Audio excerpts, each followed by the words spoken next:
ఓం సాయిరామ్. శ్రీ సచ్చిదానంద సమర్థ సద్గురు సాయినాథ్ మహారాజ్కి జై. మన సాయి కుటుంబ సభ్యులందరికీ నమస్కారం అండి. ఎలా ఉన్నారు, ఏం చేస్తున్నారు? మీరందరూ కూడా సంతోషంగా, క్షేమంగా, ఆరోగ్యంగా ఉండాలని, సాయినాథుని యొక్క ఆశీస్సులు మనపై ఎప్పుడు ఉండాలని మనస్ఫూర్తిగా ఆ సాయిని వేడుకుంటూ ఈరోజు వీడియోను మొదలు పెడుతున్నాను. ఇక ఈరోజు వీడియోలో బాబాగారి సందేశం ఏమిటి అంటే, బిడ్డ త్వరగా నేను చెప్పేటటువంటి ఈ సందేశాన్ని నీవు ఇప్పుడే ఈ క్షణమే విని తీరాలి. ఎందుకంటే నీ కోసం వచ్చినటువంటి వార్త ఇది. మరి ఈరోజు ఈ సందేశం పూర్తయ్యేలోపు నువ్వు తప్పకుండా బాబా మాటను విన్న తర్వాత, బాబా నిజంగా ధన్యవాదాలు అని చెప్పకుండా ఉండలేవు తెలుసా.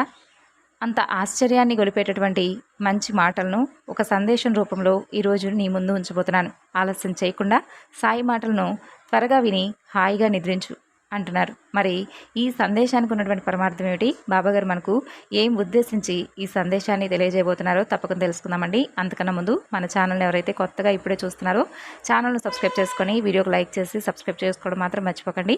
మరి అంతకన్నా ముందు చాలామందికి ఎన్నో సమస్యలు, ఇబ్బందులతో మీరు ఎక్కడెక్కడికో వెళ్ళి జ్యోతిష్యం చెప్పించుకొని మీరు కనుక నిరాశ చెంది ఉంటే ఒకసారి గురువుగారిని చక్కగా కాంటాక్ట్ అవ్వండి. మీకు ఏ సమస్య ఉన్నా కానీ, అంటే ప్రేమ సమస్య, వివాహ సమస్య, సంతాన సమస్య, వ్యాపార సమస్య, ఏ సమస్యకైనా కానీ 100% ఫోన్ ద్వారా మనకు ఒక చక్కని పరిష్కార మార్గాన్ని తెలియజేస్తారు గురుగారు. సంప్రదించవలసినటువంటి ఫోన్ నెంబర్ 9043637512. ఇక ఇప్పుడు బాబాగారి సందేశం గురించి తెలుసుకుందాం. బిడ్డ, నీ ఊహకు అందనటువంటి ఒక మంచి శుభవార్త కావచ్చు, లేదంటే నీ మనసును ఆనందపరిచే విధంగా నేను కొన్ని విషయాలనైతే చెప్పబోతున్నాను. అవి నీ జీవితానికి సంబంధించినటువంటి, అలాగే ముఖ్యమైనటువంటి విషయాలుగా భావించి బాబా ఎందుకు ఇలా చెప్తున్నాడు, బాబా అసలు నాకు దేన్ని ఉద్దేశించి ఈ విధమైనటువంటి మాటలను నాకు చెప్పబోతున్నాడు అనేటటువంటి అంశాల గురించి జాగ్రత్తగా ఆలోచించు.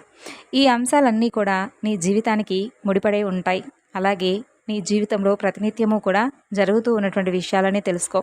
చూడు, ఏదైనా కానీ ఒకరితో మాట్లాడే ముందు జాగ్రత్తగా ఆలోచించి మాట్లాడు. అనవసరంగా నీకున్నటువంటి అభిప్రాయాలను వేరొకరిని బాధించే విధంగా, వేరొకరిని బాధ పెట్టే విధంగా మాట్లాడద్దు అని అంటున్నాను. కాబట్టి ఏదైనా కానీ ఒక మాట అనే ముందు ఒకటికి రెండు ఆలోచించు. నీవు చక్కగా ఆనందంగా ఉండడం చూసి కొంతమంది ఈర్ష్య, ద్వేషాలతో రగిలిపోతూ ఉన్నారు. అలాంటి వారి పట్ల కొంచెం అప్రమత్తంగా ఉండు. ఎందుకంటే నీవు ఎంత సంతోషంగా ఉంటే ఎదుటి వ్యక్తులకు అంత అసూయ, ద్వేషం పుట్టుకొస్తున్నాయి. కాబట్టి వారి ముందు కొంచెం నీవు జాగ్రత్తగా ఉండవలసినటువంటి సమయం. కాబట్టి ధనానికి సంబంధించినటువంటి విషయాల్లో కావచ్చు, లేదంటే నీ కుటుంబానికి సంబంధించినటువంటి గొడవల కారణంగా కావచ్చు, ఏదేమైనప్పటికీ నీవు నీ కుటుంబం సంతోషంగా ఉంటే ఓర్వలేని వారు ఈ లోకంలో చాలామంది ఉన్నారని నీకు కూడా తెలుసు. కాబట్టి దాని పట్ల నీవు కొంచెం సున్నితంగా వ్యవహరించి నీ యొక్క సంబంధాలను నీవు జాగ్రత్త చేసుకో. ఎట్టి పరిస్థితిలో కూడా వారి అభిప్రాయాలను కానీ, వారిని కానీ బాధ పెట్టే విధంగా కానీ, లేదంటే నీ యొక్క ప్రవర్తన వారిపై ఏదైనా దురుసుగా ఉండడం కానీ అస్సలు చేయవద్దు. మరి నాకు కీడు తలపెట్టాలని చూస్తున్న వారిని నేనెందుకు ప్రేమగా ఉండాలి బాబా వారితో అని అంటావేమో, అది కూడా ఒక ముఖ్యమైనటువంటి మాటే. ఎందుకంటే నీవు ఎంత ఎదురు తిరిగి వారితో మాట్లాడితే, ఎంత కోపాన్ని పెంచుకుంటే వారు కూడా నిన్ను ఏ విధంగా అయితే నీవు వారితో మాట్లాడతావో, ప్రవర్తిస్తావో అంతే వారు నీతో అంటే రివర్స్ అయ్యే విధంగా, నిన్ను బాధ పెట్టే విధంగా, నిన్ను నీ కుటుంబాన్ని నాశనం చేసే విధంగా చూస్తున్నారు. కాబట్టి అలాంటి వ్యక్తులను నీవు ఒక కనిపెట్టి జాగ్రత్తగా ఉండాలి. కాబట్టి అలాంటి నీచులతో నీవు కోపాన్ని పెంచుకోవడం వలన ముందు రోజుల్లో నీకే కొంచెం ప్రమాదంగా మారుతుంది. కాబట్టి అలాంటి వారి పట్ల సున్నితంగా వ్యవహరిస్తేనే నీకు అంతా మంచి జరుగుతుంది. అలాగే నీవు పాత సంబంధాలను, బంధుత్వాలను ఎంతో జాగ్రత్తగా మంచి అనుకూలమైనటువంటి రోజుగా మలుచుకొని రేపటి రోజున ఏ బంధాలనైతే దూరం చేసుకున్నావో ఆ బంధుత్వాలను మరలా తిరిగి కోరుకోబోతున్నావు. కాబట్టి వారితో సంతోషంగా గడపడానికి నీకు అనుకూలమైనటువంటి రోజులు రాలేదని చాలా బాధపడ్డావు కదా. అంటే నీ పని వల్ల నువ్వు ఎంతో ఒత్తిడికి గురవుతూ చాలా నీరసించిపోయి కనీసం కుటుంబంతోనూ, సంబంధాలతోనూ, బంధువులతోనూ చక్కగా కూర్చొని మాట్లాడే అంత వీలు కూడా నాకు లేకుండా పోతుంది, నాకున్నటువంటి ఈ పని టెన్షన్స్ వలన అందరినీ కూడా దూరం చేసుకుంటున్నానని చెప్పి బాధపడుతున్నావు. చూడు, అలాంటి బంధుత్వాలన్నీ కూడా ఒకనాడు కలుసుకోవడం వలన నీకు నీ మనసుకున్నటువంటి ఆ టెన్షన్స్ అన్నీ కూడా పోయి చాలా రిలాక్స్ అయిపోతావు. చూడు, నీవు కొన్ని పనులను మొదలు పెట్టాలనుకుంటున్నావు. అంటే అవి వ్యాపార పరంగా కావచ్చు, ఉద్యోగ పరంగా కావచ్చు, ఏదైనా కానీ చాలా రోజుల నుండి ఒక మంచి పనినైతే ప్రారంభించాలనుకుంటున్నావు. ఆ రోజు కోసం ఎదురు చూస్తున్నావు. అయితే అనుకూలమైనటువంటి సమయం నీ ముందుకు రాబోతుంది. నీవు ఏ పనుల కోసమైతే సమయాన్ని గడుపుతూ వచ్చావో ఆ సమయం నీకు పూర్తిగా అనుకూలంగా మారి చాలా అంటే చాలా నీకు ఆనందాన్ని అలాగే మంచి మంచి లాభాలను కూడా తెచ్చిపెట్టే విధంగా సమయం చాలా అనుకూలంగా నీకు పూర్తిగా మారబోతుందని చెప్తున్నాను. ఆనందంగా నీ జీవితాన్ని నీ కుటుంబంతోనూ అలాగే నీ బంధాలతోనూ బంధుత్వాలతోనూ హాయిగా గడుపుతావని, అందరితోనూ సంతోషంగా ఉంటావని ఈ బాబా ఎప్పుడూ కూడా నీ నుండి కోరుకుంటాడు.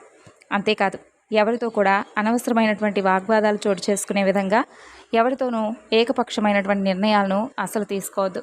ఏదైనా కానీ కుటుంబంతో కలిసి కుటుంబంతో చెప్పి ఏ నిర్ణయాన్నైనా సరే గౌరవించి వారి మాటలను తూచా తప్పకుండా పాటించడం వల్లే నీకు అంతా మంచి జరుగుతుంది తప్ప మధ్య వ్యక్తులతో కానీ లేదంటే ఎవరైనా గిట్టని వారి యొక్క సలహాలను కానీ నువ్వు పాటించి నీవు మొదలు పెట్టాలనుకుంటున్నటువంటి పనులు వారి సలహాలను కనుక పాటించినట్లయితే నీకు పూర్తిగా నష్టమే మిగులుతుంది. భగవంతుడికి చెప్పుకో, లేదంటే ఇంట్లో వాళ్ళకి చెప్పుకో, ఎవరిని కూడా నమ్మకు. ఈ రోజుల్లో నమ్మకమైనటువంటి వ్యక్తి లభించడం చాలా అంటే చాలా కష్టసాధ్యంగా ఉంది. కాబట్టి జాగ్రత్తగా నీవు అనుకూలంగా ఆనందంగా నీ జీవితాన్ని గడపాలని ఈ సాయి ఎప్పుడు కూడా నీ నుండి కోరుకుంటూ సెలవు తీసుకుంటున్నాడు. మరి ఇంతకీ బాబా నాకు వచ్చినటువంటి శుభవార్త ఏమిటి, నువ్వు ఈ సందేశం ద్వారా నాకు అసలు ఏం తెలియపరిచావు అనే అనుమానం నీకు రావచ్చు. ఈ యొక్క సందేశం ద్వారా నీకు తెలియపరిచింది ఏంటంటే, ఎవరిపై కూడా అనవసరమైనటువంటి కక్షలు కానీ సాధింపులు కానీ చేయవద్దు. ఎవరైతే నీ నుండి అంటే నీవు పాడైపోవాలని చెప్పి కోరుకునే వారిని అలాగే కోరుకోనివ్వు. సంతోషంగా వారిని నీవు నీ జీవితం నుండి అంటే ఏ విధంగా అయితే వారు నువ్వు నీ యొక్క నాశనాన్ని కోరుకుంటున్నారో అలాగే కోరుకోనివ్వు. కాలం అనేది ఒకటి ఉంది, వారికి బుద్ధి చెప్తుంది అని నిన్ను నేను హెచ్చరించి నీవు నా బిడ్డగా అనుకొని చెప్తున్నాను. కాబట్టి వారెవ్వరిని కూడా పట్టించుకోకుండా నీ ప్రయాణాన్ని నువ్వు సాఫీగా కొనసాగించాలని నా ఈ కోరిక. సంతోషంగా ఆనందంగా గడుపు. విన్నారు కదండి బాబాగారి సందేశం. ఈ సందేశం మీ అందరికీ కూడా నచ్చింది అనుకుంటున్నానండి. ఒక్కొక్కసారి మనకు కూడా తెలియకుండా మనం ఏం చేస్తున్నాం అనేది అర్థం కాకుండా కొంత కోపానికి గురైనప్పుడు ఏంటంటే నిర్ణయాలు అనేవి ఆటోమేటిక్గా తీసుకుంటూ ఉంటామండి. అలా నిర్ణయాలు తీసుకున్నప్పుడు మనకు తెలియకుండా మనం ఏం చేస్తున్నాం అనేది కూడా అర్థం కాకుండా పిచ్చి పిచ్చిగా మన ఆలోచనలు అనేవి వెళ్తూ ఉంటాయి. అలాంటప్పుడు మన మనసును మనం కంట్రోల్ చేసుకోలేం. ఎలా పడితే అలా నిర్ణయాలను అప్పటికప్పుడే డిసైడ్ అయిపోతూ ఉంటాం, తీసేసుకుంటూ ఉంటాం. కాబట్టి ఒక్క క్షణం ఆగి అంటే మనం ఎవరితోనైనా కానీ ఏదైనా మాట్లాడేటప్పుడు కానీ లేదంటే మనం ప్రవర్తించేటటువంటి తీరు కానీ వెంటనే రియాక్షన్ కాకుండా కొంచెం ఆలోచించే విధానంగా మన జీవితం ఉండాలని చెప్పి బాబాగారు ఈ సందేశాన్ని ఉద్దేశించి చెప్తున్నారు. అలాగే మనను ఎవరైతే ద్వేషిస్తున్నారో అలాంటి వారికి మనం ప్రేమతో సమాధానం చెప్పాలి. మనం కూడా ద్వేషించామనుకోండి ఈ రోజులు అసలు బాగోలేవు. కాబట్టి వాళ్ళు ఎదుటి వ్యక్తులకి ఎలా తీసుకుంటారో తెలియదు. కాబట్టి వారు మనపై ఇంకొంచెం ఎక్కువగా కక్షను పెంచుకొని అతి కిరాతంగా బయట చూస్తుంటే జనాలు ఒక్కొక్కరు ఒక్కొక్కలాగా ప్రవర్తిస్తున్నారు. కాబట్టి ఎవరిపైనా కూడా ద్వేషాన్ని పెంచుకోకుండా ఎదుటి వ్యక్తులు ఏ విధంగా అయితే నీతో నాటకాలు ఆడుతూ ఏ విధంగా అయితే నీతో గడుపుతూ అంటే పైకి ఒకలాగా లోపల ఒకలాగా ఉంటున్నారో నువ్వు కూడా అంతే ప్రవర్తించు, అంతే విధంగా సున్నితంగా ఉండు అని చెప్పి దీని అర్థం అనమాట. మరి తెలుసుకున్నారు కదండి ఈ యొక్క సందేశంలో ఉన్నటువంటి పరమార్థం. తిరిగి రేపటి వీడియోలో కలుసుకుందాం. అంతవరకు నమస్కారం. ఓం సాయిరామ్. సర్వేజనా సుఖినో భవంతు.